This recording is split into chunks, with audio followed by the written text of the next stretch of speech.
So we could just say this for the new August incoming class. If you, I guess as Lindsay was saying, she posted on your page. If y'all haven't joined our Facebook groups, join Lindsay's page, Dog Mom DES, and I run Scrubs DES, because we put a lot of information, a lot of these sign up sheets and stuff, and we do a lot of reviews before tests for you guys. So all of our signups and all of our information, our Google Drive stuff is there. Mm-hmm. But I'll get on your page too, and I'll send the links to everything. Yeah. For you guys. And need more dog posts? Okay, I can definitely accommodate more dog posts. Yeah. Hey, Brady is worse than me. You're worse than me, Brady. Ta-da-da-da. Phoebe. To the people that don't know, Brady is not a cat person. Who said that? How dare you? I'm not going to take offense to this. Is Phoebe for people that don't know. She's going to come to the island with me. We can discuss the, I did bring her down the first time. So we could discuss the whole logistics behind that, because they did change a few things. Yeah. So you guys can put your hands down if you want. So I guess we'll just do some quick introductions here. So, for most people probably know who we are, but I'm Lindsay, term 4. I'm living in Houston right now. I was on the island even after the Exodus. I like to call that the Exodus, when we were encouraged to leave because of the pandemic. And so I went through the lockdown and everything in Grenada, and I left at the end of that term. I'm Brady. I'm also term 4. I was down there briefly as well. So we have a little bit of information on some of the things that we learned from our time there that hopefully will make it easier for you guys. Obviously, a lot of the stuff that the school hasn't released yet, we can't answer. Yeah. Lindsay could speak on that more, but we should get information kind of trickling in as we go. Yeah, and we want to keep the session very geared towards life on the island. Logistics stuff, check the FAQ sheet. If you go on the portal, there's a COVID FAQ, and there's a lot of information on there. And so that information we're not really going to touch on today. We want to touch more on the kind of student life aspect of being on the island. And like Brady said, we don't know what hasn't been released, but we are going to try to answer questions that only people that have been on the island can answer, because there are going to be so many people who have never been on the island, which is unprecedented, because usually there's this whole community of people that are able to shepherd everybody into island life. And so that is our goal here today for you guys. So like Brady said, like I said, please put your questions in the Zoom chat to make it fair and so that we can kind of go through. But here are some topics that you might have questions on. And so I guess we will go ahead and get started. So if you just want to start posting questions in the chat, we will go through them. I did have a question directed at me a little earlier. What type of converters do you need for off campus? Off campus, you need to ask your landlord what type of plugs they have. So it's 110 and 220, I think, are the numbers. Yeah. If you don't have it dual, you need to get a I would actually recommend a transformer, because I was told that my plugs were dual, and then I almost blew the entire circuit trying to plug in my straightener one day. And so I was like, nope, not doing that again. So I got a transformer, which are a little more expensive, but they're worth it to have that there. But a converter to plug your stuff in, because it is going to be a European plug. They have those for like 10 EC at IGA. They're super simple. Yeah, let me just say, I don't think that's something you want to skimp on. Like go on Amazon and spend a couple of dollars, at least 2 of them for your apartment. First off, some of the newer apartments probably have the US plugs, but you need to get the converter. You need to get the ones that convert 220 down to 110. Yeah. Okay, so you probably need two, one or two. I would get two just because maybe one by your bed and one by your desk or whatever for your computer. But make sure it converts down. It'll have the European plug. You can get the converters that have like, they're like world converters, right? So it like has all the different settings. But like Best Buy sells them. You can get them on Amazon, but just make sure it converts it's not just like a switch, right? You need it to actually convert the power charge for sure. So yeah, so we'll talk about how let's do housing stuff first, like stuff in regards to housing. Yes, so we have to move out of off-campus housing when we leave. This is based on your lease.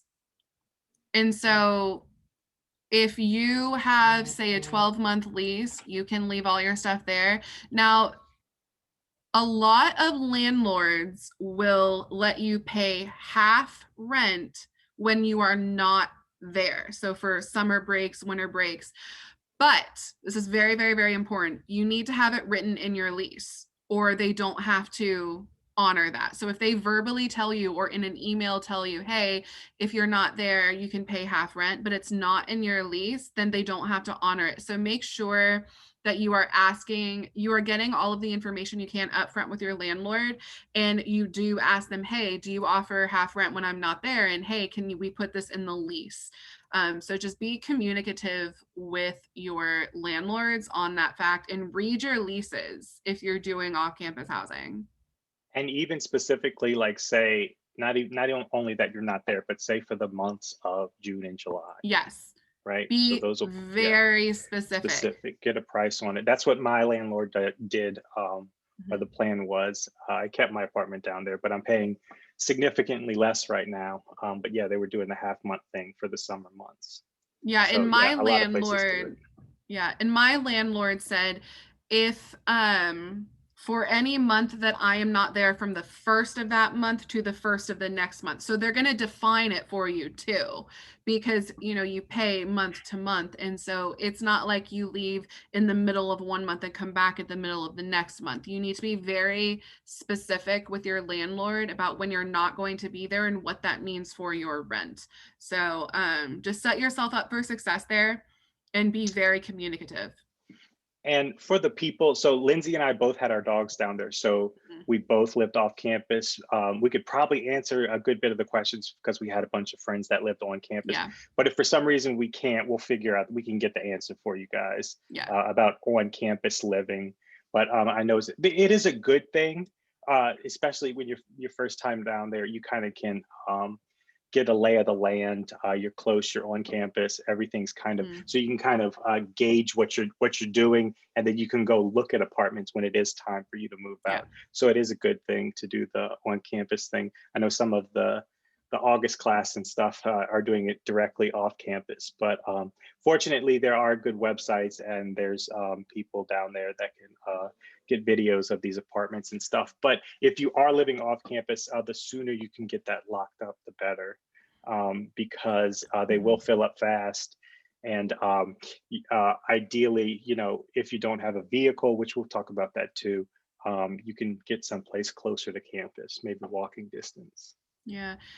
And so how does applying for on-campus housing work? So there is a housing portal, and I believe they just sent it out in one of their communications, one of their emails that you can click on and go to the housing portal. But there's an application on the housing portal that you can fill out, and you can fill out your preferences. You can fill out roommate preferences. Do most people get the first choice? I don't actually know the answer to that. There is one newer place on campus called Eric Gary. It's a very nice dorm, and a lot of people try to go for that. But with respect to priority, I don't know how they do that. You can always reach out to housing. It's like housing@sgu.edu or something along those lines, and you can speak with them. But that application on the housing portal you're going to be able to express a lot of your preferences, both in dorm and in a roommate, if you don't already have a roommate. Okay, while I'm thinking about it, let's talk about this. Ideally, your apartment will let you pay with your card, with your credit card or with your debit card. The more accountability you can have like towards your bank, like if you swipe your card, it shows up on your bank statement, the better, just in case there's any discrepancies there. You want your bank to be able to see it.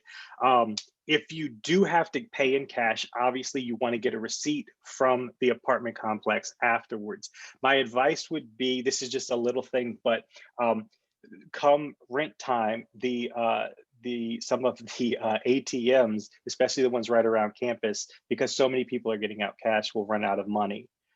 So for a few days, just for like the first and the second, right? So like make sure you get your rent out like a week beforehand, just because people are having to convert it to ECs, and you know, if you're paying like $1,000 a month, you're pulling out like 3,000 EC, and it's like, you know, so I plan to get your rent out about a week early, but ideally you'll get to pay with card, just because your bank could have documentation of that, Or a through wire transfer. or wire transfer. Yeah, some sort of electronic documentation is Yeah. ideal, but some places just do cash. So obviously you're going to want to get a receipt from them, which won't be a problem. And that's just communication with your landlord or realtor. So yeah, for the most part, they're completely understanding. They've been doing this with students for a while now, so they're used to it. What about this packing list? For dorm life, the dorms are smaller than the typical apartment, so I would pack smartly. You know, you don't need a lot of fancy clothes. It's very hot down there. You can wear shorts to class.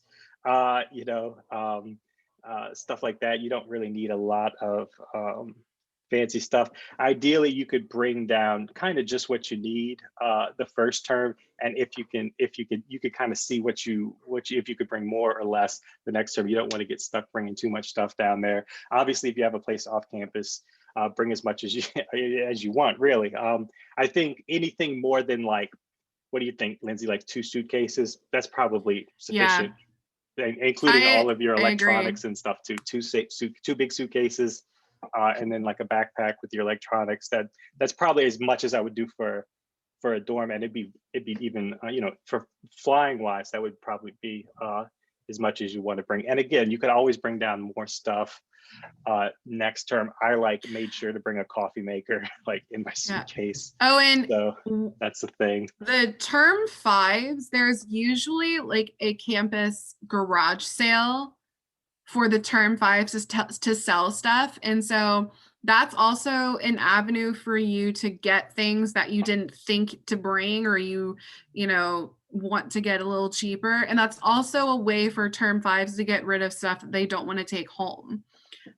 So, you know, stuff that you acquire over the years, or stuff that you brought there but you don't need anymore. And so there are ways for you to both get rid of stuff, and there are ways for you to buy from students who are trying to offload a bunch of their supplies. I got a couple things when I originally went to the island, and so that is an option as well to for items. But there's a really good list that circulated for us before we went to the island. I could probably find it. I don't know if anyone else has seen this list, but I think it's student made, but I can try to find that list. And for the most part, you can find everything you need down there. Yeah. But like, I'll give you an example. So another thing you need to ask your apartment complex is if you need to bring a router down there. Okay, so like my apartment complex, the Wi-Fi is included, but some places they have wired modems, but you need to bring your own router. Now, for instance, you can buy a router down there, but things that are, you know, considered Americanized, like stuff like that, tend to be overpriced there, right? So if you can bring it down there, that's an ideal situation. So yeah, so like for instance, when you go to the grocery store, they tend to have like, you know, their own graham crackers, and then like the ones you would buy back home, like those things to the prices tend to be inflated a little bit. So, but you can find pretty much everything you need down there. Mhm. But certain things, like if you need specific, cables and cords for your, I mean, they have iPhone type stuff, but any sort of extra cables and stuff, you want to make sure you bring that down there, just because you don't want to have to worry about trying to run around trying to find stuff like that. But there is just a standard grocery store that, I mean, they have everything you need at a grocery store. Yeah. And then they have like a bedding and hardware store right next to it as well. So Mhm. you could find like sheets and pillows, and again, some of it's a bit overpriced, but it is a tourist area, so they kind of Yeah. charge touristy prices. I got a question here, which is an important question. How do you get monthly medications down to the island? Okay, so if you can talk to your doctor and your insurance provider and get 90-day supplies, that's ideal. Okay. Um, some medications you can get on the island. Okay, so that would be something to call the clinic on campus or call one of the pharmacies there. But I wouldn't just assume they have it. So let's assume you have to ship the stuff down there. Ideally, you can get it 90-day supplies so that you can just get one shipment in the middle of the term. Like you go down with 3 months, you'd get another 3 months. If you do have to get monthly medication, somebody back home can send it to you. It takes 3 to 5 business days to um, get shipments down there, if you send it, but it does get a little pricey. So the less shipments you have to send, the better. So if you can talk to them and explain the situation, they can probably work around it and try to get a 90-day supply for you.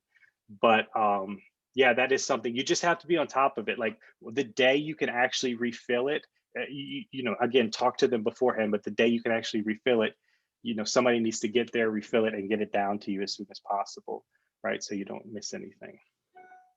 Yeah, and I'm going to reiterate, if you have specific questions on medications, reach out to the clinic on campus. They're very they are very good with getting back to you. I'm also going to piggyback off of this real quick because it's not medication related, but it's healthcare related. And I'm going to tell you a story too. So I had been on the island for 3 days and I was off campus with my dog, and I had walked him down to the brew because that's where we all hang out. And so we were walking back and it was dark, and the road I was walking on had about a 4-inch break to the grass. So I was walking and I stepped off and I turned my ankle really badly. And I've had foot problems all my life. And so I know what it feels like to turn my ankle, but this was different. And so I sat there and was like, oh crap. And I got a little better. I was like, okay, good. So my dog and I walked back to our house. And in the middle of the night, I woke up in excruciating pain. Could not weight bear. Even the breeze coming in was like mind numbing. The pain was so bad. And I was in a foreign country. I had absolutely no idea what to do. Like, is there an emergency? Like, I had no idea what to do. And I couldn't walk at all. So what I ended up doing is and I also, your phones, you don't know who to call, you don't know what to do. I Facebook messaged James SGU, the admissions counselor that's all over your pages, because I had spoken with him a lot prior to going to the island. I Facebook messaged him and I said, look, I sincerely apologize. I just don't know who to talk to. I don't know who to reach out to. I don't know what to do right now because I can't walk. And I was like, what do I do? So he's in New York, mind you, at the admissions office. He called the university in Grenada and said, hey, I have an off-campus student who doesn't have a mode of transportation. She injured her ankle and she can't walk. They actually sent the SGU ambulance to my house to pick me up, to take me to campus, to the clinic. And then I met with the physician there and they arranged a transport into town, into St. George City, to get an x-ray, and then they took me home. And it was 2 days before it was the day before orientation, because I was so worried that I couldn't walk or anything. and I was an idiot in a foreign country who got hurt right before school started. But that's a story of how great James was, of how SGU does care about its students. But also the clinic on campus is a really good resource. And so um, they have physicians there pretty much all the time. There is a number, there is an email that you can reach out to. So if you have something happen on the island, you do have somewhere to go. Your insurance that you get through the school, it will work in Grenada. So that might be a question. If you have specific questions on insurance, I encourage you to reach out. I don't know the email or anything, but you can find it online. You can call them and ask them if you have specific concerns, because I had specific concerns. I have a history of melanoma, and I have a lot of skin checks. And so I was worried that if I needed something on the island, I wouldn't be able to get it. So I reached out to them. But your insurance will work. I was able to use my insurance to get the x-ray and everything was fine. But that's my little story about my dramatic pre-orientation ankle twisting and how I had to figure that out really quickly. And the clinic is 24 hours on Yeah. call if you need it. They're really good about it. What was I going to say? This is the thing. If you're really stressed out about this whole thing, there are thousands of students every term down there, so it's very unlikely that you have a concern that hasn't been addressed already. Yeah. Okay, so even though it is a foreign country, the school is very much Americanized, or Mm-hmm. you know what I mean. So it's people are able to get their medications down there in a timely fashion. They are able to get it from the Grenada pharmacy if need be, if they have it. People are able to get proper health care. The clinic's really good, like Lindsey was saying. Mm-hmm. So that's that. Yeah. Let's see. What else? We could talk about cell phones. Okay. Yeah. Want to talk about What cell is an phones? embargo? I had a question. What exactly is the embargo? That's I don't the understand. tax, the import tax, right? Yeah. Okay. So Go ahead. when you come onto the island, they did this for us. SG will give you a form to where you can claim 2 electronic devices, and the university takes care of those. But anything else, you are supposed to pay a tax on. But if you're coming to the island with your suitcases and stuff, it's not a big deal. The taxes come into play if you have something shipped to you, because you have to go to the post office and pay for taxes there. And so I would, like Brady said, if you have to get something shipped to you, make sure it's minimal. Yeah, and just and here's another thing. So if you do get medication sent down there, you can get it sent directly to the school, but it may take an extra day or two. So ideally, you would just ride the post office is about a mile, maybe 2 miles from campus. You could just go to the post office, give them your name, give them your ID.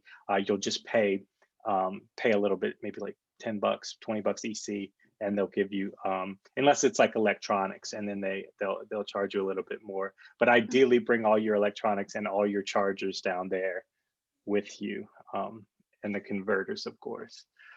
Okay. Money. Oh no, I'm sorry. Cell phones. Yeah, let's talk about cell phones. Okay. Personally, what I did, I have AT&T. I just use my phone on airplane mode the whole time. This is why, because my apartment complex, everywhere on campus, all of the restaurants, the bars, everywhere has Wi-Fi. So the only time my phone didn't work is when I was communicating to and from. Some people, so I mean, that's like maybe an hour a day. When I got to campus, as soon as I got on Wi-Fi, I got on my messages and emails. But if you leave it on airplane mode, you won't get any data charges, right? So some people want to have the ability, if there was an emergency, I could obviously turn it on, right? But some people want to have the ability when they don't have Wi-Fi. T-Mobile does do an international plan. I don't know how good the cell service down there with T-Mobile is, but you can get that. There's also, what is is it LimeWire? They have their own cell down there too. So they have two companies that you can do. Lime or something is one of them. I think one of them starts with an S. But you can so you can do what Brady is talking about, and you can leave your phone on Wi-Fi to be able to communicate with people back home.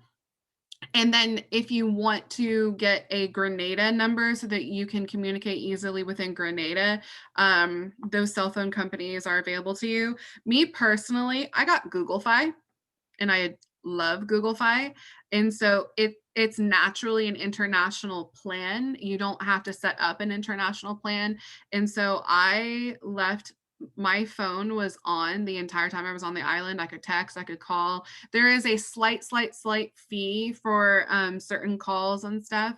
But I mean, on the island, I would communicate with my family via WhatsApp because Yeah. it, everywhere you do get Wi-Fi, but I got Google Fi, and that was really good. And the only places that I found I couldn't get service were at the very end of the Lansipines Peninsula. But everywhere else on the island, I could get data and service fine. So assuming a lot of people are going to have iPhones, like, yeah, I would do the airplane mode thing. But if you do want a phone down there, you could pay for minutes, right? You could pay like monthly minutes, and then you could just use it as needed. But honestly, you literally have Wi-Fi. They have campus-wide Wi-Fi too. So even when you're walking from building to building, you'll be fine. Especially if you're actually living on campus, you really don't. Even the grocery store has Wi-Fi. So it's really everywhere not that has big of a deal. Wi-Fi. Yeah, they like know that. You walk down the beach and you go to a bar or a restaurant on the beach from one of the resorts, they're going to have their own Wi-Fi. Okay, like money. It's everywhere. Let's see, money accounts. Okay, what is the bank that they have? What is the bank right next to you? I don't remember what it. Oh, I should know what this is called. Somebody might have said it. Okay, so here's the thing. Is it Charles Schwab? Yeah, I don't know. Charles Schwab. It is. It's the one right there. Okay, so you can open a bank account down there and transfer the money you need down there. If you do that, you won't have to pay any fees, right? Personally, I didn't bother doing that. I just used my card. At the ATM, I just got out a lot of cash there, so I had cash ready on me. There's a little bit of a fee, but it wasn't like so drastic that I wouldn't use my card. And pretty much everywhere takes debit and credit cards. So it's good to have cash on you in case you have to take a taxi or whatever down there. But most of the places are going to take cards. So if you're worried about the fees and stuff, you can just get a good bit of cash out. If you really want to, you can open an account down there and just transfer your money over there, and then you don't have to really worry about any of the fees. But the fees weren't crazy. So no, they weren't. And most everywhere will take USD, but they're going to give you EC back. Yeah. So the conversion is 2.7. 6.7. My advice would be to just get a converter, convert free, international converter app on your phone, and you could do the conversions. It's just a little bit less than multiplying by 3. So $1 is like $2.70 there, right? So just about. So you could do that. Another thing you should be aware of being first time down there is stuff like taxis and whatnot. They will charge you more than they should, as any place would, but because they don't actually, but if you're going a mile, you shouldn't be paying 40 EC, right? So you have to talk to them about it. You have to be like, come on, dude, that's not, So I'm just saying, your first time down there, they may ask you on a taxi ride, hey, is this your first time down here? And then next thing you know, you're paying 40 EC for a taxi ride like a mile down the road, right? So it is kind of like this bargaining thing. You kind of have to be like, no, dude, that was like $20, right? So just be aware of that. But for the most part, all the places are regulated. This is more of like a taxi thing, because a lot of students have to take those. But with the taxis, most people figure out who they like, and they just have their numbers. So it's not like a taxi in New York or another city where you hail a cab. No, you text them. Like I have my taxi people in my phone, and they're all so nice. Like Grenada is a very welcoming, nice community. The people are very nice, and they love that we're down there. And I like my taxi driver, somebody gave me his number, and I gave when my parents came down to family weekend, I gave my parents their number. And so he was their like taxi driver all weekend long. And like, he still texts my mom and me and is like, hey, how are you? And, you know, we can't wait for students to come back to the island. And so you will probably get those taxi drivers that you like and you're comfortable with, and they're a good price, and stick with them. And so it's not that big of a thing. But if you just kind of hail a random taxi, it can get really expensive because they will overcharge you. But find the ones that you like and get recommendations from people. Like, I'll give you the numbers of the ones I have, and stick with those people. So on that note, yeah, so that's what I did too. I just called my guy before I had a car down there. I ended up getting a car, but we'll talk about that in a little bit. But I would call him to go to the grocery store or whatever when the time came. But so let's talk about the buses. It's likely if you're living off campus that you're on the bus route. If you're not on the bus route, you're very close to it. There's not that many roads, to be completely honest, like to get away, like not many major roads to get. So you're going to probably be on the apartments are on the bus route. They run and they'll like tell you too. Yeah, Like they 5 minutes from the bus route, 10 minutes walk from the bus route. And they run every 15 to 30 minutes. There's a schedule. So it's pretty easy. The only thing is it's hot out there. So you don't want to be waiting too long, and you don't want to miss the bus at the same time. So It there's runs that. on the schedule though. Yeah, for sure. If they say they're going to be at the university club at 10:30, they're going to be at the university club at 10:30. And so you can go by those schedules and they are accurate. Yeah, and it's regular too. You really don't have to wait too long. Sometimes if it's really close, like if it's the last bus before your class starts, they fill up quick. So try to get out there like maybe 30 minutes, 45 minutes beforehand.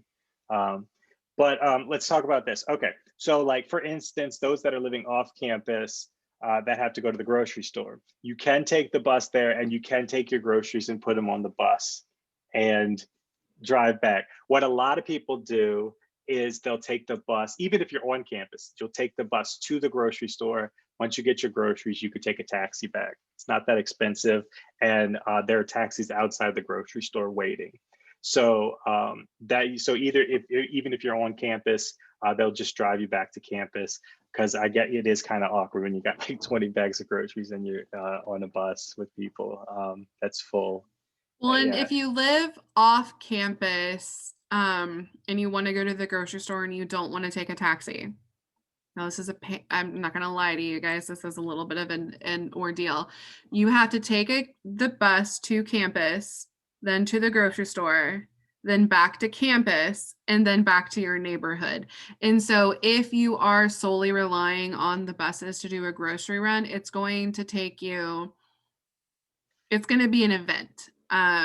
Because while the buses do run on schedule, depending on the times of when buses get to different places, you'll be spending 4 or 5 hours on a grocery run if you're just going on the buses. And so it's just planning out your day, having all the schedules saved. But if you just want to take the bus there and a cab back, that's probably your best option if you're living off campus. On campus, though, they do have a convenience store with not everything you need by any means, but you do have a lot of stuff that you need on campus. And then there's also another convenience store with more down at Container Park, which is like a 5 to 10 minute walk from campus. And everybody loves Container Park. Like, you're going to go there all the time, probably. But you do have stuff on campus if you don't want to make a huge grocery run. So you could go to the grocery store for the big stuff you need and then just supplement everything with calls and with the grocery store on campus if you want to do it that way. Yeah, it's like a mini Walgreens. Think of it like that. You know, it's like snacks and stuff. But like, don't stress the logistics of this. Like, just one day after when you're on campus, after class, just get on the bus and take it to the grocery store and then take a taxi back. You know, like, ideal situation. But you just need to plan things a little bit, a little bit in advance to do that. The dorm plugs, I imagine everything on campus is 110. Dual. Right? It's dual. Okay. Well, yeah, no, I think it is 110. It's either 110 or dual, but if you're on campus, regular, you don't need anything. The taxes on, so like Lindsay was saying, the taxes on your computers and stuff, the school covers like one, two, or three of them. Two. So yeah, so like your phone, your iPad, your laptop. If you have anything else, you can write it or don't. Just leave it in your bag. I don't know. It's up to you. They don't check. Yeah. So yeah. So let's see.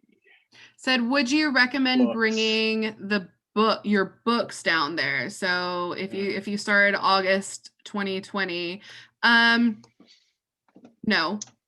Well, the books are not exactly, most of them are not rollover. Like, right, like, Yeah, so if the no. ones you're using this term, you won't necessarily use next term, maybe grays, but for the most part, y'all should have all the PDFs. Yeah. Even when you're walking on campus, there's hills and stuff. The last thing you want to be carrying is like 20 pounds of books. So we all just use PDFs. But if you have a book you like with images you like, yeah, I mean, you could bring it down there. It's just like, it is a pain, and it does make your bag So heavy for where sure. so where to live and where not to live, areas not to go. So Grenada is a really safe island, and the thing is there's always going to be crime anywhere you go, and you will find people with horror stories, and they will tell you that they were robbed or mugged or something like that. That can happen anywhere, honestly. The biggest thing is being aware of your surroundings. Don't go out at night alone. Always have a friend there. You just have to be smart, honestly. Does that mean that nothing will ever happen to you? No. But you take the necessary precautions, and you're cognizant of your surroundings, and you just make sure that you are aware. I wouldn't say there is an area to not live or to avoid. Like I said, Grenada's pretty safe. The people are really nice. Communities look out for one another. So I don't know if I would advise you somewhere not to go. I will say that Lansepines, where Brady and I both lived, is a very nice area. It's very I call it residential because it looks like a typical US neighborhood with the manicured lawns and the gated homes and everything like that. But that's not to say, like, I got a place in Calise this time, and so I won't be in Lansepines. I'm in Calise. So True Blue is right next to campus. Calise and Morne Rouge are kind of the next, and then you have Grand Anse, and then you have Lansepines, and those are all on I don't know what they call it. It's on a state, but St. George. If you go outside of St. George, and like, you can get cheaper places, but a good Rule of thumb: the closer you are to campus, the better. more The more expensive it's gonna students. be. That's true. But like, I live in Lansepine. I live stumbling distance to the bar, so it's perfect. And it's about probably a mile from campus, right? Lansepine. But the further you move away from campus, the less students there are. Yeah. Right. So obviously the places that are right next to campus are very expensive. But if you look at places like in Lansepine, like just a mile out, like a 5-minute bus ride, like I pay $1,000 a month for rent. I have my own place. And it's nice. So it's really not that bad. But some of the places right in those new apartments right next to campus are like $2,000 a month. Yeah. So it's just like, what are your priorities? If you really want to be close to campus, you're going to be paying a little bit more. Yeah, for sure. It's really personal preference. And if you aren't, you can always ask a landlord, hey, can you do like a video tour for me of the place? And so that's always available to you. Price range, it's really what you're comfortable with. You can pretty much find things within most price ranges. Brady said he's paying $1,000. That's a very average cost. I personally, my place, I paid $1,000 when I was in Lansepines for Calise. I actually I have a roommate, and we're paying less than that, which I'm very happy about. We were able to find a very decent place for some less money, but you just got to do your due diligence. You have to talk to landlords. You have to ask for more pictures, ask for a video tour. And it's all about what your priorities are, honestly. And then pets, all apartments are going to tell you if they're pet friendly or not. And then did have a pet deposit. Brady, did you have a pet deposit? No, I just had an apartment deposit in the beginning that you get back after. Okay. I had a separate pet deposit, and a lot of people have separate pet deposits. But you just got to communicate. If you are wanting to look at a place in Lansing, now, like I said, I live at Villamar Apartments. If you can message me and I'll send you their information if you're interested. I believe that last time I talked to them, they do have apartments still available. There's a pool in the front. It's gated. There's a security guard at night. Like my dog's there. She can just roam around and not get out. You know, I stay out there with her, obviously, but like there's no like traffic or anything where she is. So, you know, all these places. But one of the good questions to ask is it gated and is there a security guard? You know, it's just like one of those other conveniences, you know, that, you know, that's good to have, but a lot of places do. So these are some of the questions. Not that it's dangerous or anything, but it's kind of nice if you're studying at campus till 10 o'clock at night when you get home. You know, there's a guard to let you in the gate and stuff. Where to look for off-campus housing. So there are a couple Facebook pages, SGU Housing by Students and SGU Off-Campus Housing Classifieds. Those are Facebook groups. And then who did I use? Copal, C-O-P-A-L, Copal. I use them to find my current apartment. That's a real estate place on the island. So those are a few places you can look. And get on, sorry, just a little. So the Facebook Grenada or SGU buy and sell, is it? I think it's buy and sell. Yeah. You could see like, that's like what Lindsey was saying when people leave the island and they sell stuff. Like if you like, for instance, like the perfect thing is like a printer. Like if you don't want to buy a new printer there that's like overpriced, you could find a term 5 student that's leaving. Well, you know, traditionally we could, it's a little different now. With you can print on back. You can print on campus. You have a print account on campus, and so it's just one of those things. That's just if you want a home printer. Yeah, like if you wouldn't want to go buy something overpriced, like these are the things that people sell, or you know, little things before they leave the island. So yeah, those Facebook groups are good. In regards to cars, okay. So I lucked out. I got 2003 like 4-wheel drive Corolla. 4-wheel drive is good just because some of the roads are a little sketchy. But they do have a car Facebook group too. Thing is, you need to be really careful with these because like when you look at the car, it's just like in the States, like, you know, you need to get a mechanic to look at the car for you. You don't necessarily trust everything that they're saying. Some of the cars are a little overpriced. Most of them are older. So you kind of just need to make sure you know, it's just like if you're buying a used car in the States, just make sure you have all your P's and Q's in order to make sure that you're not buying a junker. Yeah. If you want to rent a car, I would get student recommendations on people that they have rented from and that they can vouch for. Anytime you can get a student recommendation from an upper termer, I know that's kind of hard because there are so few of us right now, but that's the best thing to do because there are some people who will try to rip you off. But if you can find those recommendations, it's a really good thing. But it is just all about doing your due diligence and asking the right questions. So right, like I bought mine from a previous student. So ideally, you would buy it from another student that's leaving. So if you're interested in a 2003 Corolla after this term, one may be available for you guys. So just reach out because I'm gonna be leaving. Yeah, but that's just something you have to just kind of look into. There's a lot of Jeeps down there too, which are good to drive around on the roads and stuff. You do drive on the opposite side of the road. So maybe you experience the life like in the bus or in a taxi before like you, because a lot of people after they ride down there, they're like, I would never drive down here just because it's so opposite. Instead of lights, they have roundabouts and you know, you have to get used to it. So yeah. I have a question. How are the malls and shopping centers for things? We kind of touched on this, but I'm gonna go back to it real quick. You can find anything you need down there. There's a, I guess you could call it a mall, but there's an IGA, which is the big, big, big grocery store. That's where you're gonna find a lot of the American stuff. And then right next door, you have a more housing store, hardware store.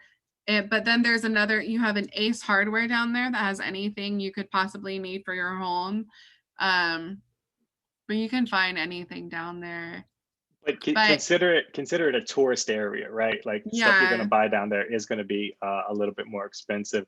But the only thing I would really worry about, just touch on this again, is like those weird electronics. Like you want to make sure you bring your USB Bs and Cs and extra plugs and stuff, now, just because they do have them down there, but it's just a pain. Like, but as yeah. for other stuff, like, um, like stuff for your apartment or whatever, like shower curtains, stuff for the bathroom, stuff like that. You'll be able to get down there. The only thing I'll worry about is like just like weird electronic things, that something you'd probably Mhm. just go on Amazon and buy here. Those are the Yeah, for like things. $5 or $10. Yeah, Yeah. I went down there and I needed another USB-C cord. And there are like the normal like kiosks in the mall you see, they have those down there. And I bought a couple just plug converters for 10EC, and I had to get another USB-C cord. That one was a little more expensive, and I could have, gotten it here in 2 days from Amazon for like $6. But you can find it down there. But like Brady said, some of it's going to be a little more expensive. So take multiples of things, especially if you like, the possibility that something might break on you. Yeah. So So FedEx does ship down there. Again, you are shipping to an island. It is a bit expensive. But if you need something from Amazon, ideal circumstances, you ship it to your house in the US and your mhm, parents or whomever can ship it to you. you But don't get Amazon on the island. you're still going to pay a little bit more for Yeah. that. You can actually ship barrels down there.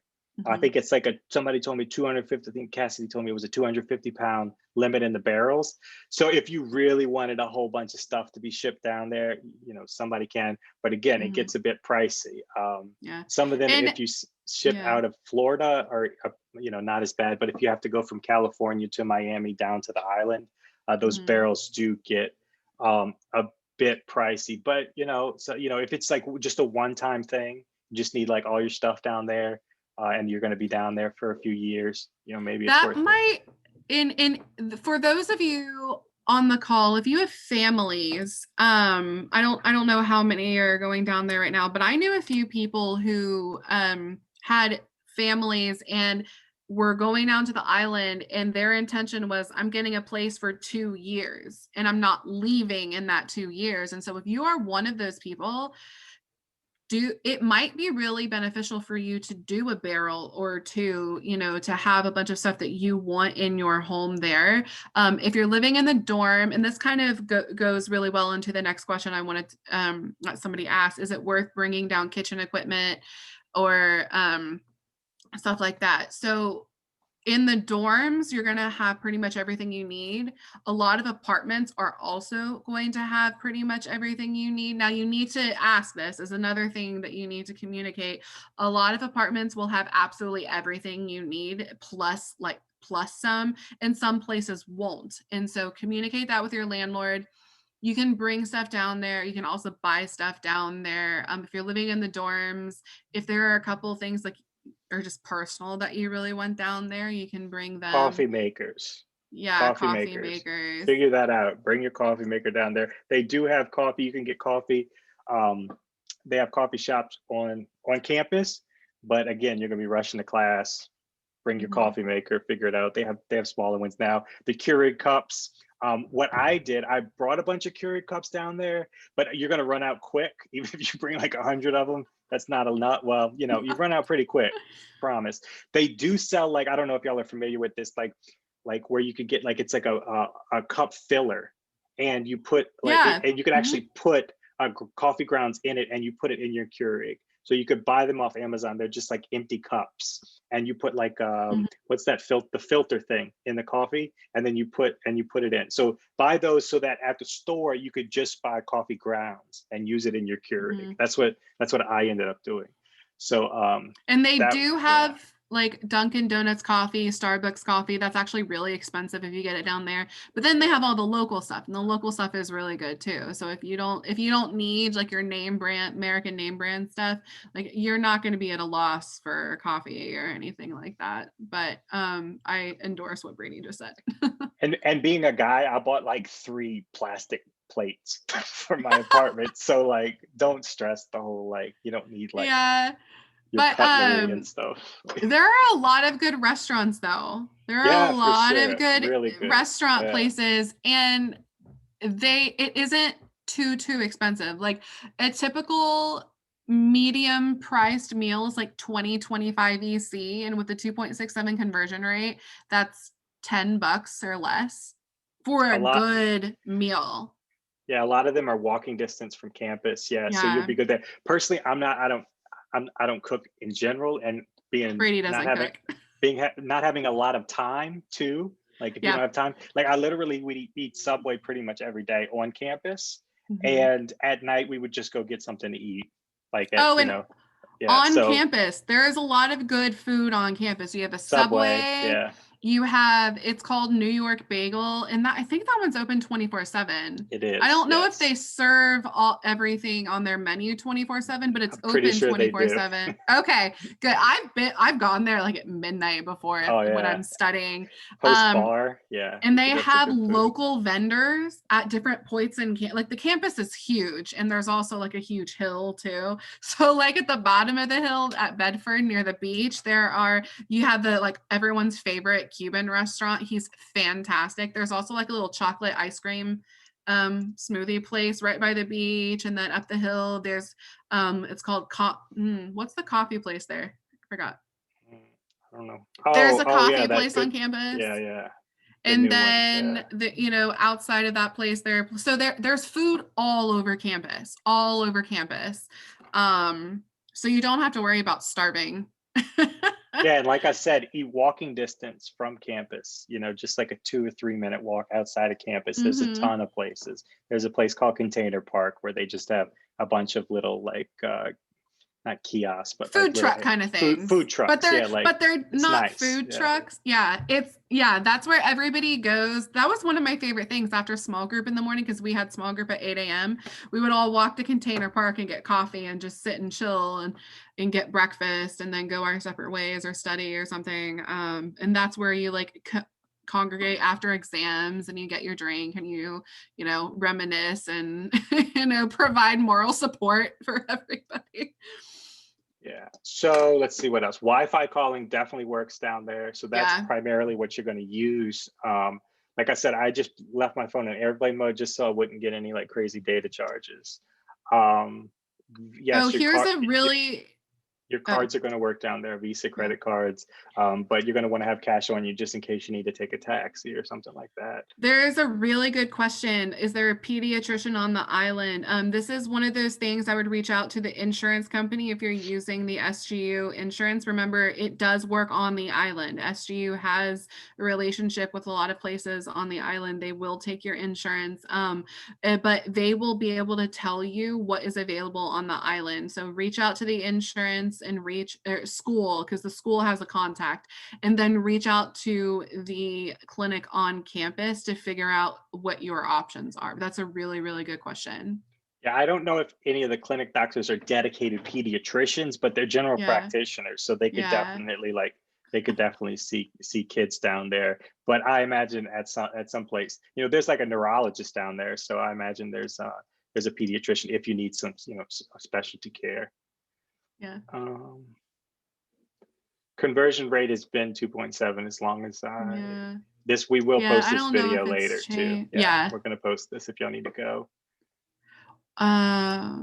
Okay, this is another good thing. Watch for international charges. Make sure you tell your bank if that you're going to a foreign country. That might not be intuitive to people, but you do need to tell your bank that you're going to be in a foreign country, because if you start using your card down there, they could cut you off. And then Yeah, and like if for some reason you get denied at the ATM, you may need to call them beforehand and tell them you're out of the country and just tell them the time frame. Like I had to do that because my bank thought somebody stole my card. Yeah, So no, yeah. that happened to me too.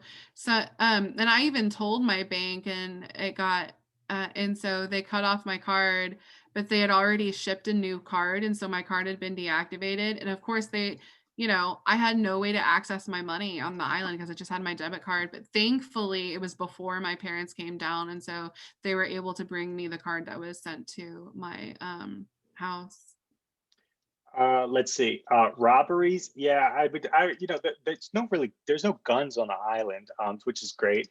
So I think there are normal robberies like you would expect anywhere else, but a lot of the apartment complexes are gated and they have a security guard. So, do you need to keep valuables locked up? I mean, yeah, I mean, if you bring a lockbox down there, I guess, but I never worried about anything like that. There was a cleaning lady at my Yeah. place that came in, but it was never really an Yeah. issue. I wouldn't bring like your $10,000 diamond necklace or anything Yeah, down no. there. But I yeah, mean, Charlie was nobody's gonna get past Charlie in my apartment, but that's a it's dog. Yeah. it's relatively safe. Just remember, just be smart, lock your door, don't leave things out in the open if you're worried about it, and just pay attention to Yeah. your surrounding. Grocery stores, there are cheaper grocery stores, but Hmm. most of the students go to IGA, which is like the most Yeah. Americanized store. It's probably a little bit more expensive, but it's got like some of the stuff from back home. There's another Like, one called Food Fair that I would say is the most popular behind IGA, and they're a little cheaper, but they don't have as much stuff. And so I wasn't ever able to do like a full grocery list at Food Fair, but you can do a full grocery list at IGA. Lindsay, don't they deliver food to Yeah, Food Food Fair? Fair Yeah. delivers. So if you're worried I about did, that whole yeah, bus ride thing, yeah. it's like that Oh, Walmart. You speaking of order it. deliveries, if you are an Uber Eats person, Grubhub, there is an equivalent on the island. It's called Caribites, Karibitses. It's a website, it's not an app, but it's a food delivery service for those who are worried about. Because during lockdown, there was a time when I couldn't even walk my dog because we couldn't leave our backyards. Like it was that strict on the island. And so I would do Care Bites and I would order my food in from Food Fair, and that's how I survived for a while. Let's see. So if you live on campus, the only time you're really that I could think of that you're going to need to use the bus is to get to the grocery store and to get to the bars. Some of the bars, In restaurants. We're going to and put that in. restaurants, bars/restaurants. The alcoholic beverages is what you want to get to, which is great because the buses run till like 2:30 in the morning, so you Yeah. can get your drunk self back to campus in a timely fashion. Yeah. But just talking about that real quick, some of our favorite places, the brew that me and Brady have both referenced, they have good food. It's not just a bar. Like you can go and you can get food and it's really good. Dodgy Dock is my personal favorite. It's in True Blue, so it's actually pretty near to campus. But on They do Wednesday live nights, music. Yeah. Wednesday nights it's live music and the band is incredible, and Yeah. I hope that he's still there. And then they have local food, and so it's all of these local vendors that come in and you can get all these amazing local dishes and you can get your fun Caribbean cocktail and you're dancing on the dock and to live music. That's my personal favorite. I love Dodgy Dock. And then Umbrellas is a huge one on That's the on the beach. beach. Yeah. I like the Yeah. brewery. It's your typical like college style bar. That's Yeah. the one I live by. 10 EC for all beers. Yeah. Yeah, they brew beers. It's island beers. Yeah. There's also a place closer to campus called Bananas. That's more of like a club kind of. Like they do on Tuesday nights. They do like beer pong. So that's really fun. Even though you shouldn't That's be going fun. out on Tuesday nights, we're not recommending that, but we'll be there if you were curious. So that's that. Let's Yeah. see.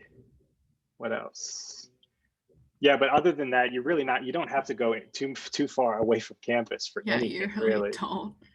You really, really don't. Is there an app to see where the buses are in their ETA? So when we got to campus, they were testing out an app that you could see where they were. I don't know if that ever got out of beta testing or anything. And so I know that was something that they like to do. That is definitely something that as SGA, the student government, non-academic, we can follow up on that. But I don't know the answer to that, but it is definitely something that we can try to advocate for with the school. So family members, I believe you get them a pass so they can use the buses. I believe they can use the gym too, but like during the day, like because it Yeah, gets I really think it's certain packed at night hours. for Yeah. because of all the students. So like they're recommended to go during the day. Again, no firearms. You can't have pepper spray. You can have a Um, machete if you want to carry that around, I but had that's a about it. I had a question. Does the school have a cafeteria? No, not a dedicated cafeteria. But we mentioned this before. Like there are food places all over campus. Oh, I remembered. No, there's not a food plan. And so somebody asked if there was like a meal plan on campus. No, it's a lot of local vendors. So you just pay. So here's a question: a mile from campus, would you walk? Uh, yeah, like so. Again, I had a car, but I would not recommend walking, not because it's so far, but because it is really hot. And the last thing is somebody sitting next to you wants to sit next to you after you've walked a mile in 100-degree heat. So Up that's the that. But the hill. up the hill, but the buses are literally run every 15 minutes. So Yeah. you just wait outside and catch a bus. I have a question. How do you get your water supply? I brought a Brita filter. Yes, definitely put that coffee Bring a maker in Brita Brita filter. filter. Yes, for sure. 100%. The water is fine to drink. The water is perfectly fine to drink, but it Just bring a water filter. it has a taste to it. It doesn't, yeah, just bring a water filter. Yeah. Let's see what else. Here, I'll put the name of my apartment complex in here. Oh I'll yeah, get the type website. out Lansapines. Nobody knows how Okay. to say Lansapines. Oops, sorry. Another really popular one is the Lemongrass Apartments. Those are also in Lansapines. They're gated. They have a security guard. It's a really nice apartment complex. Those I think are like $1,200. It's either $1,000 or $1,200 a month. But that's literally right across the street from the brew. Like you look out your window and there's the brew. But lemongrass are really nice, and they accept dogs. If you're bringing a dog, lemongrass, the first floor has small, they're small gated gates for each of the apartments. Off-campus rent negotiable. That would really depend on the landlord. Yeah. I would say no. My first instinct is to say no, but I mean, you can ask. The worst thing they're going to tell you is no. So maybe under the circumstances they are, considering yeah, that we're all moving back. I do know a lot of people have lowered their prices though, because I've reached out to a few people and they just blatantly said this is a reduced price from what it usually is. Does power go out a lot? No. No more than yeah. Yeah, no. I think there was one time it happened. Yes, sometimes the one, Wi-Fi goes out on campus and stuff. You could use Venmo down there. Yeah, for sure. It's all the same. Yeah. As long as you're using like an American bank, because the Grenadian bank is not supported by Venmo. So if you already have it set up, that's the thing. You already have to have it set up. Yeah. Here's aren't T2 students required to live on campus? Term one and term students, you're required to live on campus. However, if that is not something, okay, quotes. I'm 30 years old. I'm not living in a dorm. I'm not living in a dorm. And so even if I didn't bring Charlie down there, my dog, I would have reached out to housing and expressed that to them. I know people that have done that.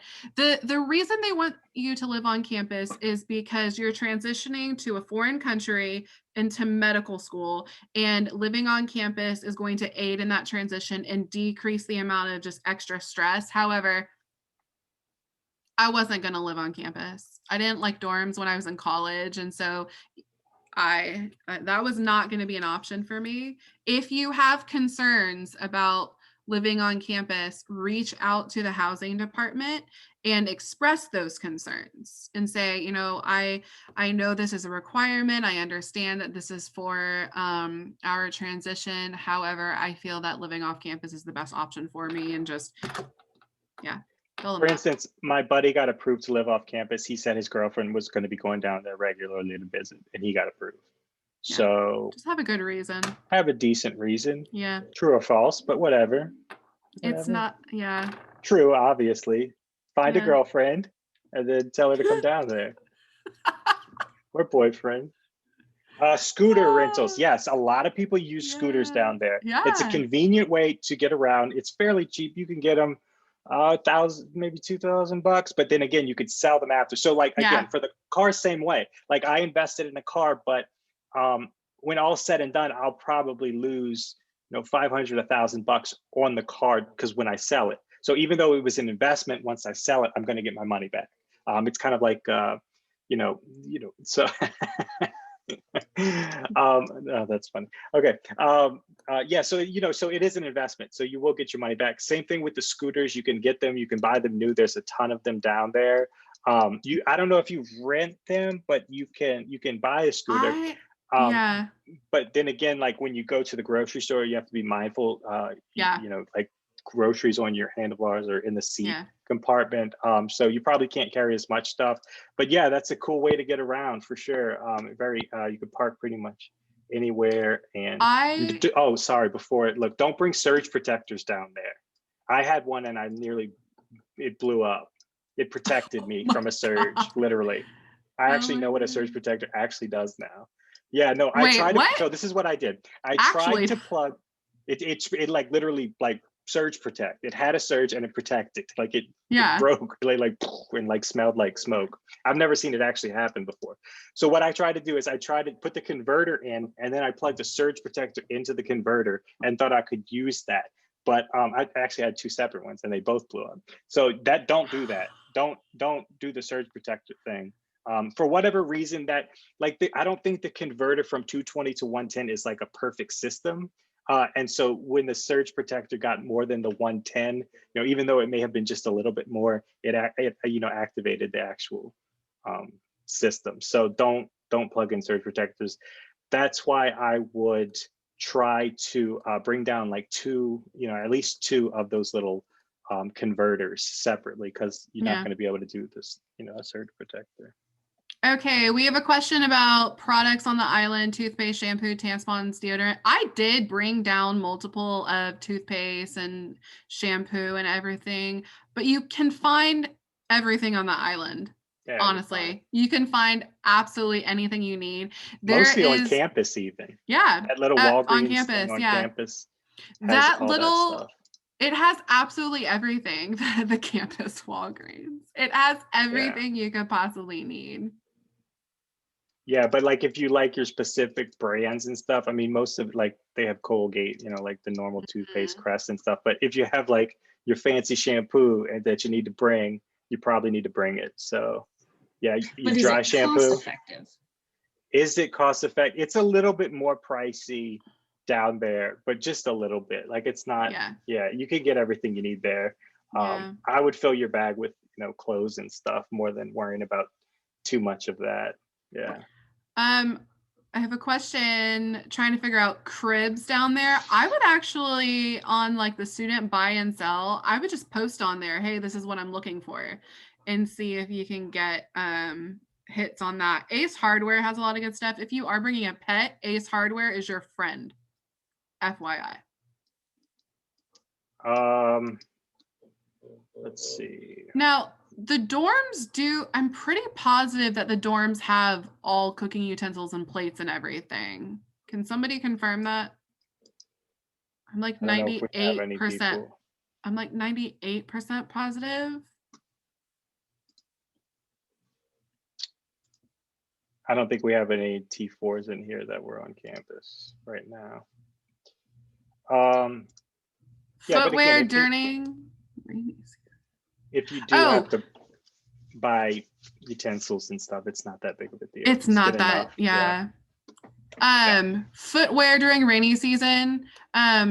Bring all of the shoes. This is something really interesting. When I was working in the ED before I went to SGU, one of the residents I was rotating through was an SGU grad, and one of the I don't know why this is sticking out in my head right now. He was like, make sure that you bring all the shoes you want because shoes are really expensive on the island.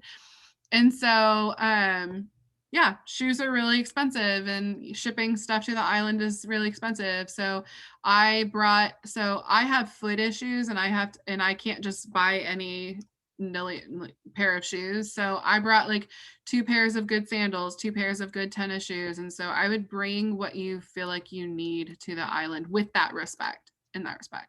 Yeah, but for like yeah. So, but make sure you bring shoes that you could get dirty, because like what happens when it rains and there is a rainy season is like you'll go outside and there are no clouds in the sky and you're like, it's definitely not going to rain, and it literally just rains the 2 minutes you have to walk the campus and then it stops.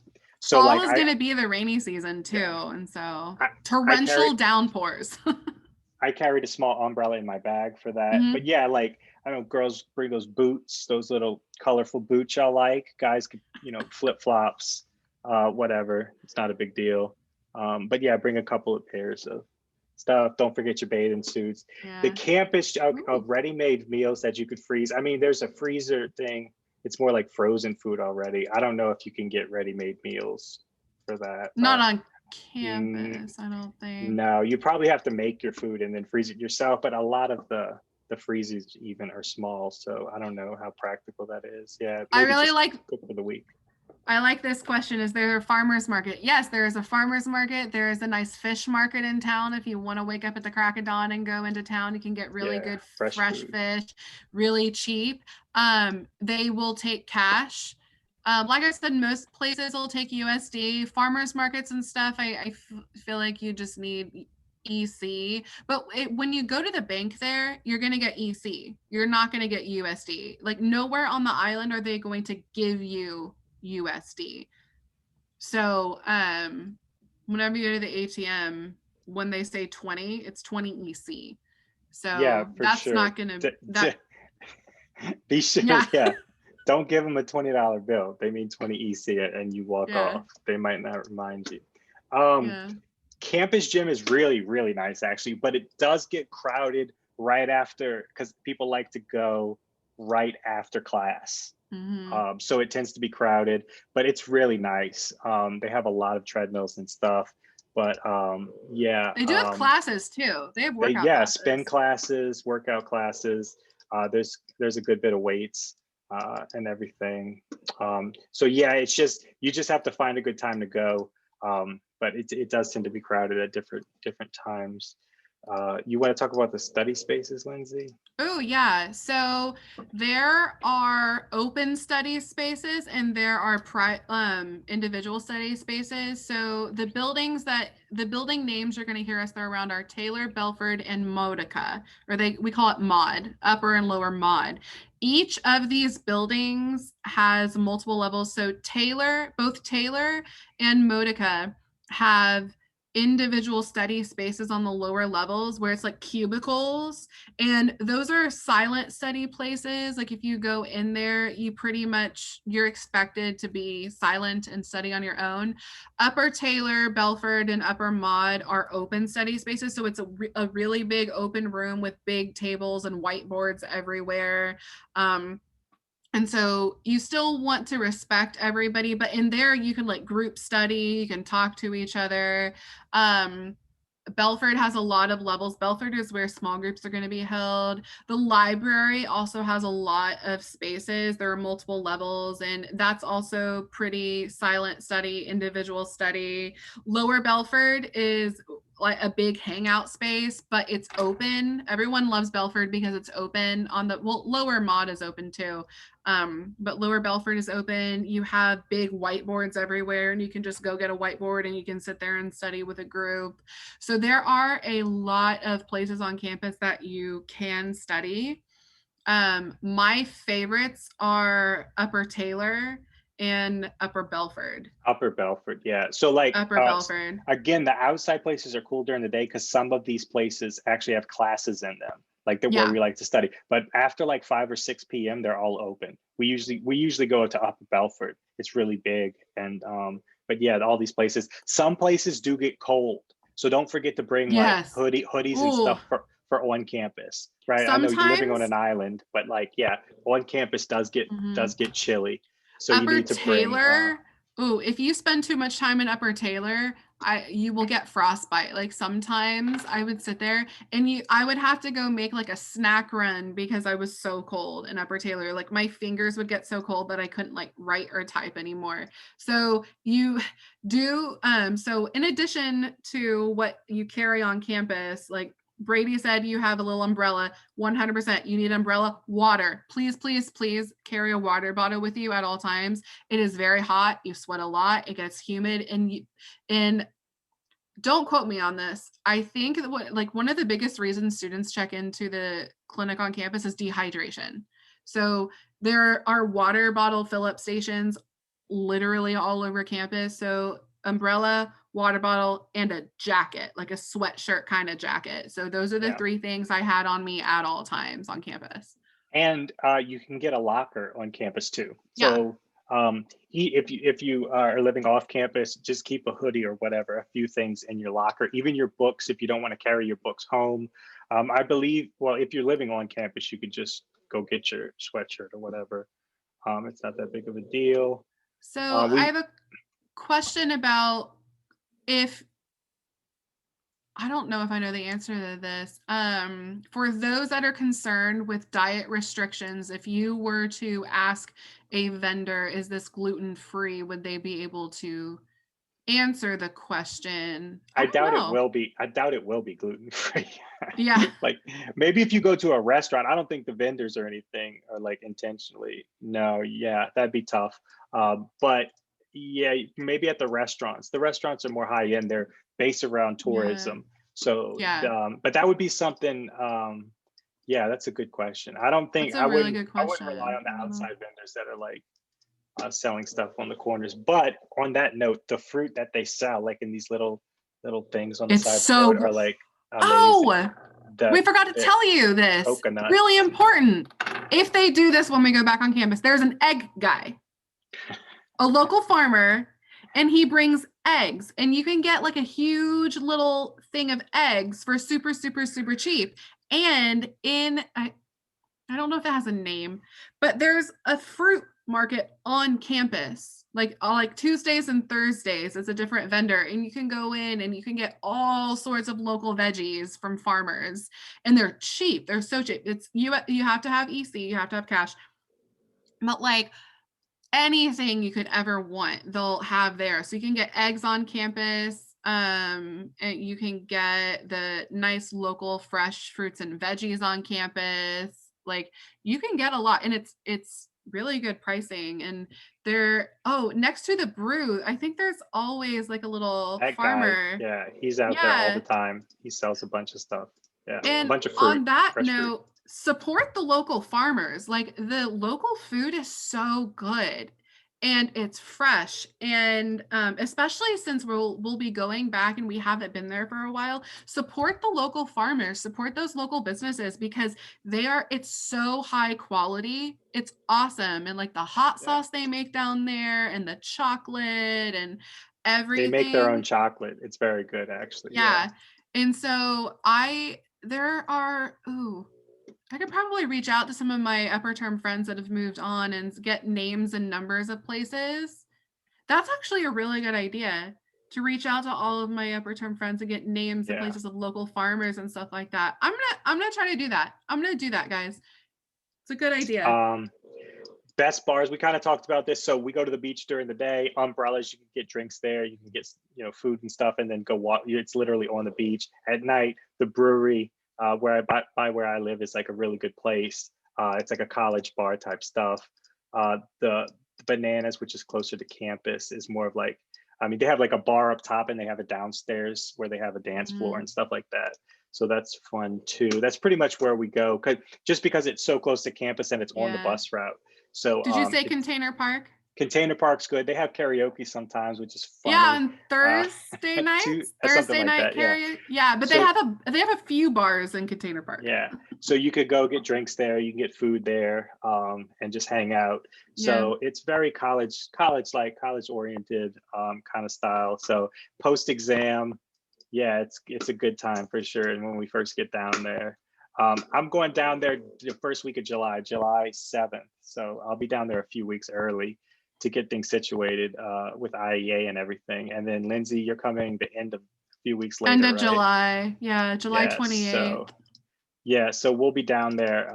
If anybody's down there for the term 3, I'll probably do some of the, we'll do some of the reviews on campus or something like that. We'll all meet up for sure.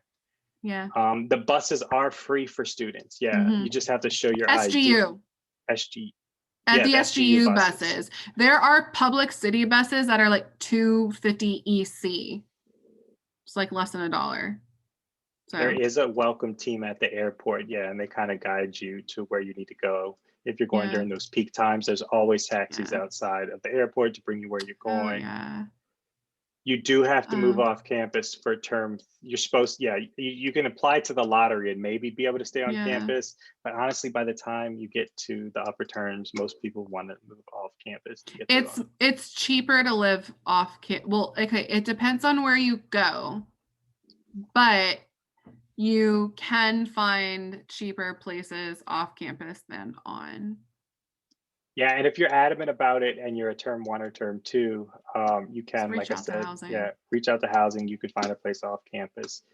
It's not the end of the world. So again, for any of y'all that are stressing about this, 90% of the stuff we talked about is going to be addressed in like the first week. Like you're going to move in, you're going to figure out the grocery situation, you're going to figure out the bus route, and then from then on, you're basically going to just only worry about school. So don't really stress about this stuff. A lot of the logistics of you getting down there, getting into your apartment, getting your stuff situated, it's all like, it's just it's just like moving, right? It's just like a standard move. But by the time your classes start, you will be basically focusing on school. You'll get everything figured out. Most of your time will be spent on campus. What's great about doing it in person, is it misery loves company? I don't know, but the idea is that like you're studying in groups. Everybody's there. There's 100 people in the room with you. Like, Lindsey and I will be there. You can always come up to us and we could whiteboard stuff and like go through stuff. There'll be people in your term that y'all could just sit around the table and just kind of bounce ideas off each other. And like, I think that the peer-to-peer learning platform is probably one of the most underrated way of learning, because it's so beneficial. Like the little time that Lindsey and I were there, I mean, like we could tell you that literally almost every night we were in groups together studying, just trying to figure stuff out. And there's something about this talking through things with each other and learning as we go that was so beneficial. I think that's why the grades ended up tended to drop once we went online, just because it was more of this self-learning thing that is just like med school is meant to be learned together. This whole thing is a group effort for sure. So I think even if you're not talking with each other, simply knowing that the person across the table from you is in the same boat as you are, it's motivating. Watching people study, watching people whiteboard, even if you aren't saying anything to one another, it motivates you. And so, yeah, it's just so underappreciated for the people that haven't been there yet. I'm telling you, like there's so much that goes into it's a nice campus, guys. Yeah, it is. The only way I could compare it is like going to a big college and like trying to explain it to someone that did college like online. Like you just really can't explain the experience to people that just the camaraderie. Like I already said this, but after small group, we like, hey guys, let's go to Mocha Spoke. Let's go get coffee at Container Park. And like 15 of us would walk and go get coffee at Container Park, and we would just hang out for a bit. Like it's that sort of camaraderie, and just knowing that the person sitting next to you is going through the exact same thing as you are. It's like, it's so refreshing. It's such a good feeling. But I have a question privately. If we're bringing a dog, what brands of dog foods are mostly sold on the island? I actually don't remember. They have Purina, they have Yeah. Beneful. Beneful's, my dog likes that, but it's not as good for her. But they have Purina. Yeah, Yeah. you get that. As for like wet food, see my dog now she's bougie, she's on the wet food. I got to figure that out now because the idea of switching her back to dry food is not going to go well. So I don't know about that, but they do have like standard. It is a little expensive, but they do have like Purina down there for sure. Is it hot They year round? It's mid 80s yes, year round. it's 80-ish nice. year round. It is humid down there. If you've been to New Orleans, I would compare it to here. It's about the same, maybe a little bit worse in New Orleans actually. So yeah. So what is the rainy season? It basically means it just rains a lot. So in we were spurts there. though. In Yeah, spurts. it doesn't warn you either. Like it'll be clear blue skies, and all of a sudden there's a torrential downpour for the next hour. And then it'll be clear blue skies again. Like it rains a lot. And then so we were there. The spring is the dry season. It still rains, just Still because it's the dry rains, yeah. seasons, it doesn't mean it rains. But the wet season is the rainy season is termed that because it's just so much more frequent. And it is very humid. How humid is it question is weird for me because I live in Houston, and Houston is very humid. So it's like normal for me almost. Right. But girls, don't expect to do your hair and makeup every single day, because you better listen. I'm just kidding. Don't listen to me. Like my hair was like, I would do my hair and makeup and go to school, and I would be drenched in sweat. It would be terrible. Like it's better at night when the sun goes down. You don't have it beating down on you. So if you want to look good going out to dinner or something, you can. But I will say that like trying to get ready and look cute for school never worked because you're always sweating. And so like I'll probably have my hair in a braid most of the time. And just wear scrubs. You'll be fine. Yeah. We're all in this together. Yeah. But no more Zoom filters. We get to see you in real life. So that's that. Hurricanes, technically, it is below the hurricane belt, but they are kind of at risk for hurricanes. If they come through, cross your fingers, we won't have to worry about that. Yeah. But living in New Orleans, that's not exactly my hurricanes down there is not really my concern. They do have earthquakes too, but the campus is hurricane ready though. I think the campus is built to withstand Category 5 hurricane or something. Don't quote me on that. Go on the SGU website and look it up. But they're equipped for hurricanes. And so even if you live off campus, if there is a risk, you can come onto campus and hunker down there. So don't make that. That's not something you need to really worry about. If the time comes, it'll all be taken care of. Yeah. There are huge whiteboards everywhere you go on campus, which is wonderful. Just bring your own markers. But they do have office supplies on the island. Yeah, they do have office supplies where you can get stuff like that.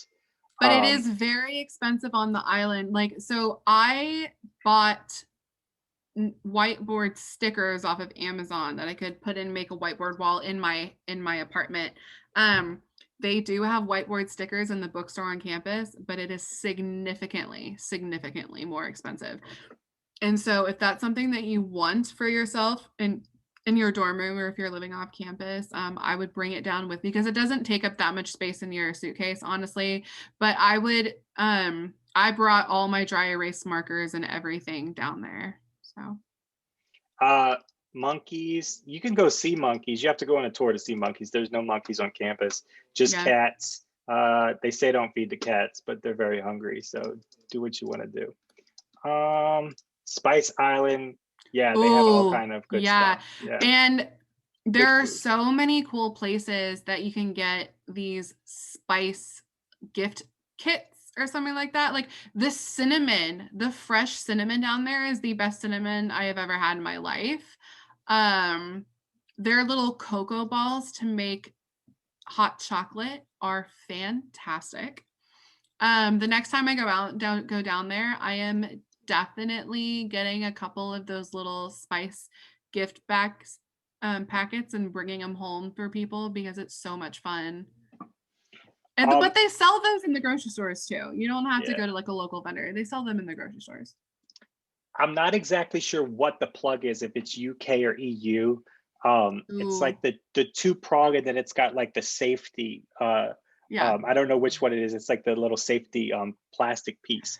But they like do EU. sell the converters that you have all of them. It's like a world converter. Those are the ones I used, and so you can choose the right plug for it. In regards to online, I know this has been this big thing, online versus in person.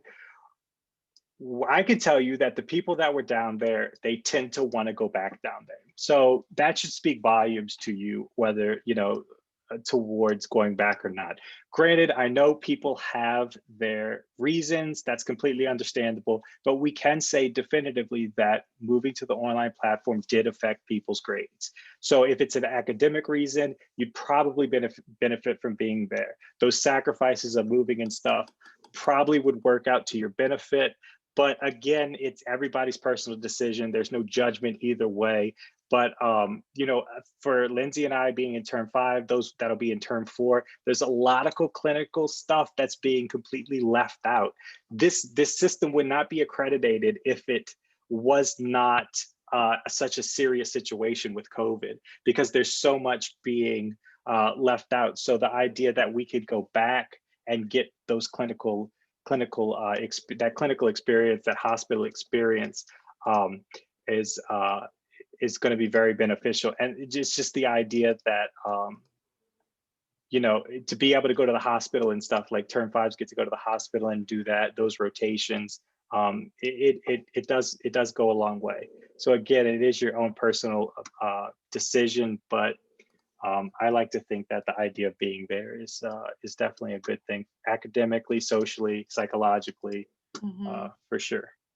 So kind of piggybacking on that, I guess, I had somebody reach out to me via direct message. How do you balance extracurriculars, fun time in school on the island? Because we are, Brady and I are talking about all of these fun things.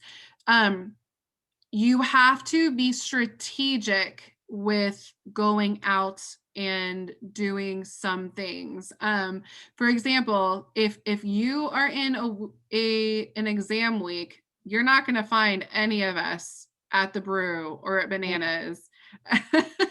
I'm totally kidding. Totally kidding. Just kidding. And for example, like on my slide here, I have activities on the island, Hashers. There is this group on the island. There's a Facebook group. It's called the Hashers. And every Saturday, I hope they're still doing this. I really, really do. Every Saturday, they have a different hiking location, and you do this big hike. And afterwards, it's like a big party where they have food and drinks and music, and it's so much fun. And I took Charlie on a really cool hike. It was so much fun. But I would only do that after an exam. Because it's a whole day. It's a whole day. And so I would only do that after an exam. So you have to plan. I'm a big planner. I'm very organized with my Google Calendar. I put all of the academic stuff from the registrar schedule in my Google Calendar. I put in all my SGA stuff, and I know when can I study? When do I have, when do I have to fulfill different responsibilities and obligations? And then I can know, okay, I can go on a hash this weekend, or, my friends and I are going on a booze cruise. You can do those things. And okay, I'm caught up on my studying, so maybe I can go to the brew and, let loose a little tonight. And so it's really all about time management. Now on the weekends, I had a couple friends who were like, every single Saturday, I would make sure I spent like an hour or two on the beach just to, you know, decompress for mental health and like go and have fun. So, you know, she carved out 1 to 2 hours every single Saturday morning. So she would go to the beach, and then the rest of the day was dedicated to studying. And so those kinds of things where you schedule in your free and fun time, which sounds depressing, but it's a necessity. You have to understand your strengths and weaknesses and when you can go to these places. And so, And it's a personal decision. Like some people are yeah, obviously going to go out more than others. But some people aren't going to go out at all, and that's some perfectly people fine. some people prefer dinner, some people prefer going dancing, some people Yeah. prefer going to the beach. It's all you, whatever you want to do. Yeah. Obviously you just have to balance that with your study schedule. Scrubs, turn to scrubs, probably at least 2, maybe 3 pairs of scrubs. I would bring just so like you have enough for a week and you can do your laundry on the weekend or whatnot. You can buy scrubs down there, but if you have old hospital scrubs, those work too. Yes, you could wear scrubs whenever you want. There's no really like Yeah. dress requirement. Yeah. And you can wear whatever you class, want. bathing suit tops. Whatever I don't you know. Okay, Doesn't- don't wear a bathing suit top to to lecture. the beach. Or no, okay. You'd be You surprised. have to amend honestly. we have to amend that statement. Small group. There is a Yes. requirement. You can't come in like your workout clothes to small group. Everyone usually just wears scrubs to small group because it's easier. It's not business casual, I would say, but you have to look put together in small group, but everyone just wears scrubs because it's easy. So just wear scrubs to small group. That's the easiest thing to do. Yeah. I had someone reached out to me. Are we going to wear masks on campus? I'm not going to speak to that on here because this is more of a logistic question, and I don't really want to go into that here. What I would recommend is you follow what they are putting on the FAQs on the COVID site on the portal. That is going to be the most up-to-date information. So I'm not going to speak on any of those kinds of logistics things because that's going to be communication from the school. Lectures are recorded on the island. They are recorded. But remember, you have the 80%, you're expected to go to 100% of your classes, but you have a 20% grace and participation. So you cannot stay home 100% of the time, or you will fail the semester. Like, so you are expected to go to class. Yes, same thing, 80% rule. Yeah, they are recorded though. And so if you want to work on something else during class, or if you need to rewatch a lecture, that is something that is available to you. Dude, group cry study sessions, those happen all the time. Like you just sit there and like moral support. You do. Okay, so if you have your white coat already, I would bring it down there just in case. Bring it. If you didn't get one yet, if you're new, you'll get it down there from them. You do need to bring your medical bag, yes, with your stethoscope and all your stuff. You need to have that down there. Y'all will be doing groups like that. That's a lot, pretty much everything, huh? Yeah, we're gonna post this later on for you guys. So someone asked how I got my larger dog down here. He's 70 pounds. So when we went to the island, the airlines were still accepting emotional support animals. So I just got an emotional support letter and he was in the cabin with me. Since then, the Department of whatever has banned or cracked down on, let's use that terminology, emotional support animals, and they are no longer supported. So getting a large animal down to Grenada is going to be tricky. There's another question mentioning the pet charter. That's also communication from the school. I'm not going to speak on that. Just please be on the lookout for that. But there are options. SGU Pet Owner Alliance. Join that Facebook page, SGU Pet Owner Alliance. You'll get a lot of updates on that page, and that's probably the best resource if you have an animal and you're trying to get an animal down the island. And they do have a vet down there because they're out the vet schools down there, and it's really good actually. It's not expensive at all. You can call them at any time and they could give you the lowdown, or they could send you an email with everything you need, because your dog has to be cleared.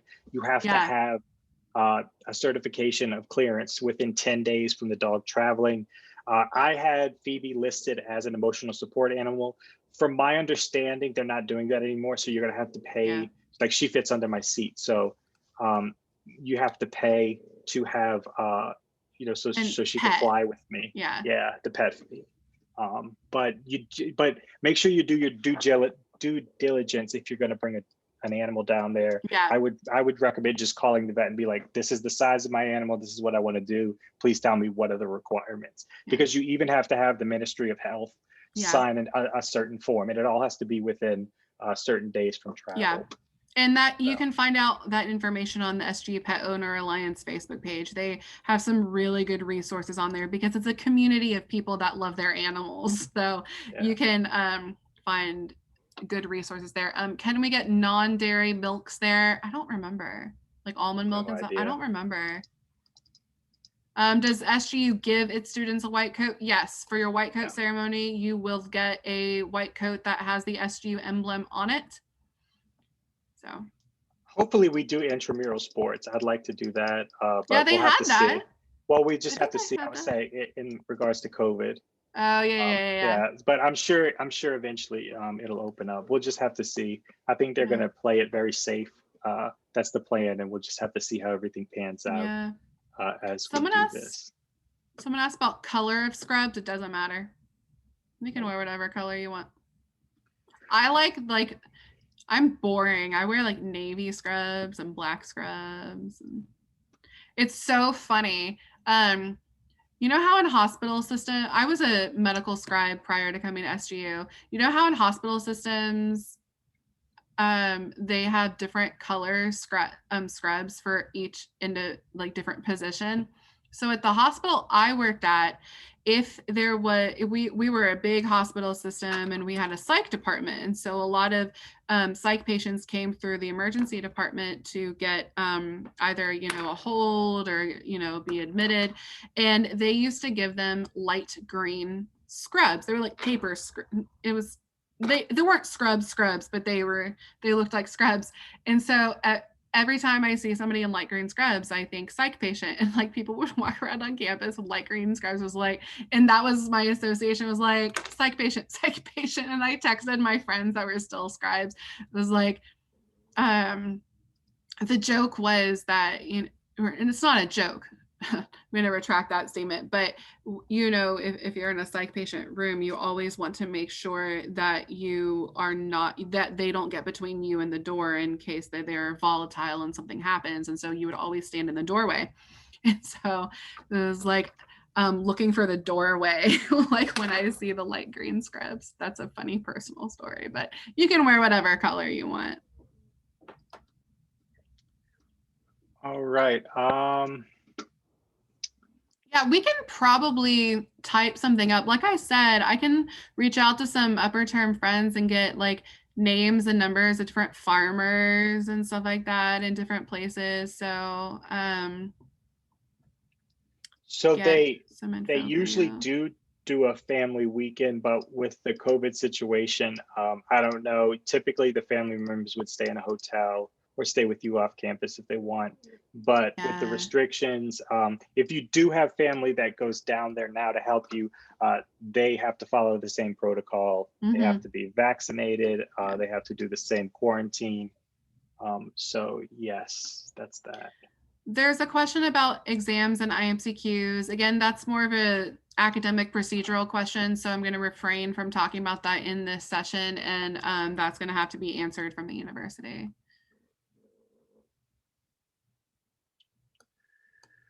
All right, is there any more questions? I think we pretty much covered everything. If y'all have anything else y'all think of, y'all could always message us and we could try to figure it out for you. A dive shop, yes, I'm dive certified. There's a really good dive shop down there. If you're not certified, you can get it in a 3-day weekend. and they'll get it. And there's some really good diving down there. So that's one of the cool things. I would definitely recommend that. Yeah, I'm gonna. I have a lot of people asking me via direct message about taxi contacts. I'll put that in I'll put that on Facebook. Okay, the barrel shipping, it's Amerijet, so you'd have to look into the prices from where you live and everything. But the sooner you, yeah, so that's through Amerijet, so you need to look into that. Best time to book a flight, the sooner the better. They're gonna book up Yeah. quick. Oh, so yeah. That reminds me, there was a question. I think it was the first question somebody asked when everybody was still like saying what term they were in. Do you book round trip or one way? I booked a round trip in term 1. I think that you should technically book a round trip because when you fill out your customs form, they're going to ask you when your return flight is because you're on a visa technically and you get it from the school. Like you don't have to do anything separate from that. But they want to know your return flight. But I also know people who made one-way tickets. I made a one-way ticket this time. Yeah, me too. I made a one-way this time. So they'll work with you. You just kind of give them a tentative time that you're going to leave. Yeah. That's a tough question. People that are staying online, what can they do to diversify their CV for residency? Get involved. Yeah, try to get involved. Get involved. Still, doing it online, we still had IEA, the Honor Society. Lindsey's in charge of SGA. In charge. I will be of the School of Medicine. Yes. Yeah. President of School of Medicine Affairs for the fall 2021 term. Yes. That's my role in SGA. And then Brady's IEA president. Yes, so we still be running our the IEA reviews and tutoring stuff. We're gonna make it work for both the people online and the people that are there to the best of our ability. But yeah, just try to get involved, even if you're online. We have some of the IEA Honor Society members. One guy's Canadian, so he's not able to get the vaccine as of now. So he's going to be doing it online. So it's going to work both ways. So so yeah. Very funny. Oh, but like reach out to us with anything you need. Like even like Brady and I are super involved, and that means we do have a lot of contacts, but even just random stuff, like he and I are here for you guys. Most upper termers, if you reach out to them, they will, they'll help you guys out. We're all one big happy family, even if it doesn't feel like it sometimes because we're so isolated from one another. Yeah, again, and just don't stress because a lot of these logistics will be covered. Everything will be squared away in the first week you're there. You'll know everywhere you need to go. And it's you'll easier be able to said focus than on done. school. Yeah, it's easier said than done, and everyone's really anxious. Everyone, high energy, and so I mean that's perfectly normal. And I'm gonna stop sharing so we can see people's faces. And like I said earlier, there traditionally throughout the years, there have been thousands of students coming and going through there. And so and it's all worked out. Yeah. So it's very unlikely that that you're going to have an issue that wasn't addressed already. So everything works out. Bus through, I assume you mean SGU? It's on the SGU site. Yeah. You can see that, and they have the times and stuff. Google Maps does work down there, I believe they have. Yeah, it does. You could check it out. It does. Okay. Because I use it all the time. If that's it, I will go ahead and stop the recording.